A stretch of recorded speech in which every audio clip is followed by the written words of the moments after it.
Came into the bathroom and I could smell a little something extra. Cat poop in the shower. That is a lot of poop. Oh my goodness, he must feel tons better. Look at that. That's a lot of poop.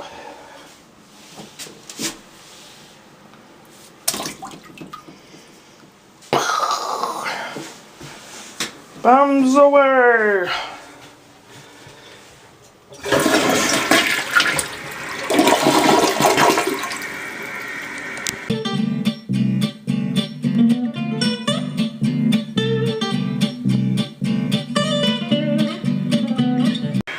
I'm wearing my headlamp, and then there's a light up at the top of the door here, an LED light. Because there's no electricity in the bathroom, or my closet, or the wall behind me, or this wall over here. Don't know why. I just have so much negative crap going on. It's stopping by the food stamp office to see if I qualify. This area is Northland Plaza. It used to be a very busy mall. And right over there past those trees is the area where Michael Brown lived and got shot and all that good stuff. So I'm not in the best area. That was Wednesday. This is Thursday. The Social Security office was closed. I went by the clinic to make a counselor appointment, and they said we don't make appointments. And I was really almost started crying. And she said, well, we can make an appointment on Friday for you to see her. Didn't she just say they didn't make appointments? So I'm supposed to see the counselor lady tomorrow morning at 10. Maybe she can explain this mail that I recently got that I don't understand. I hope so. Or I'll have to go back to the Social Security office. When I was at the food stamp place, they have you sign a multiple page thing, and you sign your life away. And you have to tell everything, anything you've sold. If you sold a chair for $10, you got to put that down there. Anything. Any bit of money you have to report everything. And it said that you shall be actively seeking work, otherwise you're not qualified for any program. I don't know. I mean, there's a lot of jobs I cannot do for one reason or another, either physical or my abilities. So I was really kind of bummed out. They handed me a piece of paper stating, because I said I made $150 being an election official per election. And they said, well, we want that in writing. You have to get that from the election official people. So they put it on a piece of paper and gave it to me, and I drove on over, which was, I don't know, 15 miles. I drove over to the county offices. I had to go through the metal detector to get inside. That's the same building the court was in and all that. The election board is there. And I waited to see someone, and she looked at the paper and she said, no, you're not supposed to even be an issue between you and them and us. They're supposed to fax us directly. And besides, she said, besides, it's a government agency, it's a state agency. They can look it up on the computer. Since we're, the state of Missouri Council, a county of St. Louis, it's all online. They can look it up. So I thanked her and I left, and I started wanting to cry. I got home. The place was just a mess. Just a mess. This morning I got up and I started doing the dishes, put them all in the dishwasher, and then I started cooking a pot of chili. And I came back in this room over here, and I went back in the kitchen for water. And there was lots of water on the floor. Lots of water. Like a bucket full of water. And I thought, where'd this water come from? This is a drawing of my kitchen. You have the stove, dishwasher, sink, the drawers, refrigerator. This morning I put the dishes in the dishwasher and started it, and I was washing a few things by hand and was starting to get the ingredients ready to make chili. And I noticed a big puddle of water. Great big puddle of water, and I thought, where did that come from? My first thought was, did the cat pee here? But it was clear, and it didn't smell. So I thought, well, where did that water come from? Well, it came from under the sink. The dishwasher drains into this part, which drains into this part, and this pipe, where this pipe joins here, had come apart. Whoever redid this kitchen before I lived here, and it's been 20 years almost, I don't know what the hell they did. They didn't know what the hell they were doing, and they had it caulked together. This part here is not quite long enough. And it had come loose. I have a little box down here that I keep things in, like flower vases and stuff like that, and then I have a box on the other side that I keep like detergents and cleaning supplies and stuff. And this must have got knocked into somehow, and it knocked that loose, and the water all over the place. I took several towels, and they're still on the floor, sopping it all up. And I'm going to have to replace that pipe or do something, fix it somehow.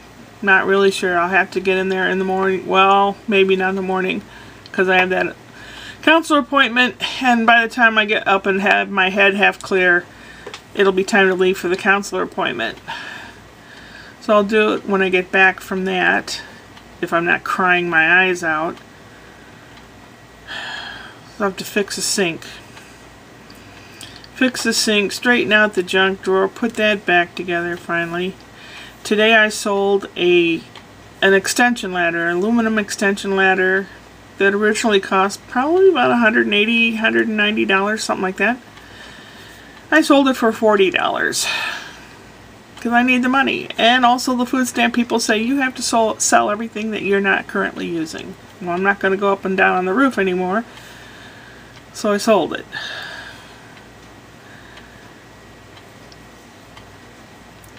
And I don't know. They're going to have to, unless I lie or withhold or don't remember, I don't know, that you have to tell them everything. You have to tell them $5 you made. What do I have to tell them? How many pennies I find on the street? It's so depressing. I don't know what to do. And then Brian called me. I don't know. I think he did it as an obligatory thing. Like, oh, you gotta call mom once in a while. I know kids are supposed to really not dig their parents. It's just natural. They're supposed to want to leave the nest and do well on their own. And he's doing okay. He's having some trouble at work because he has a good work ethic. As he may have learned that from me. I don't know. I learned that from my mom. When she got working, she bust her butt. When you have something to do, you do it. And you do it well. To the best that you can. And Brian does that. And slackers recognize that in people that work. You will end up doing their work and your work. And they go home getting paid anyway. So he wrote a letter of complaint for the supervisor towards a couple people that disappear for several hours and then kind of show up right before going home. That's not cool. That's not cool, as being on your cell phone at work is not cool. It's just not cool. So he was upset about that, and he was playing video games, and I could hear the dogs in the background, and he asked me how things were going, and I tried to be as positive as possible. And I told him about the leak in the sink and how the exhaust's falling apart of the car.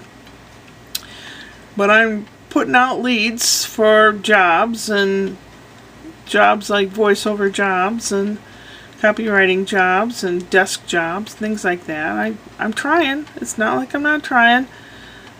And there's certain things that aren't working, but I'm trying. And he goes, oh, it's just like Jerry Springer. Anytime I talk, you people over there, like Grandma and Rick and me, you don't like Jerry Springer, which to the British people, Jeremy Kyle. I don't like that sound. I don't want to be thought of that way. I try so hard. There's something wrong, obviously something wrong. I must be either an asshole or stupid or I don't know what. It's like some people will come up and they'll smile to me.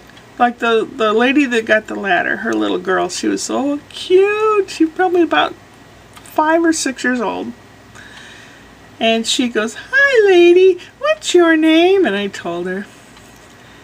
And she had like blue or purple lipstick on, like from a little girl's makeup kit. And I said, ooh, you have purple lips. And we got along just fine. I get along fine with kids and animals. No problem. It's grown-ups. It's people and situations. And I try not to talk politics with Brian because he's had enough. I've had enough too, but I think one of the ways that I get through the frustration of it all is to talk about it. Maybe that's because I'm female. I don't know. But he's turning really ultra-conservative. He says, I live in one of the most non-conservative states, the freeloading state in the Union, California, where they have a Medi-Cal program. He says people just live on that program. They don't do anything. And I can see how frustrating that would be. It's one of the bigger states that we have, most populous states in the United States.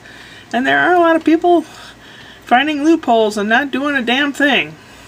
Yes, it would be extremely frustrating. What do you do? I mean, those kind of people are everywhere. I don't turn down jobs if it's something I can do. You know, someone says, hey, will you sew my pants for me? I'll pay you $10. Yeah, I'll do it.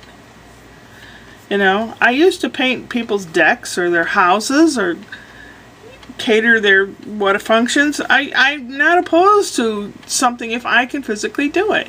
I'm not opposed to it. I have emotional problems as of late. Maybe I can talk it all out with this counselor tomorrow and hopefully I can get some information or something. But I mean, there's a lot of times I just want to go up to people, ask them what they think of me.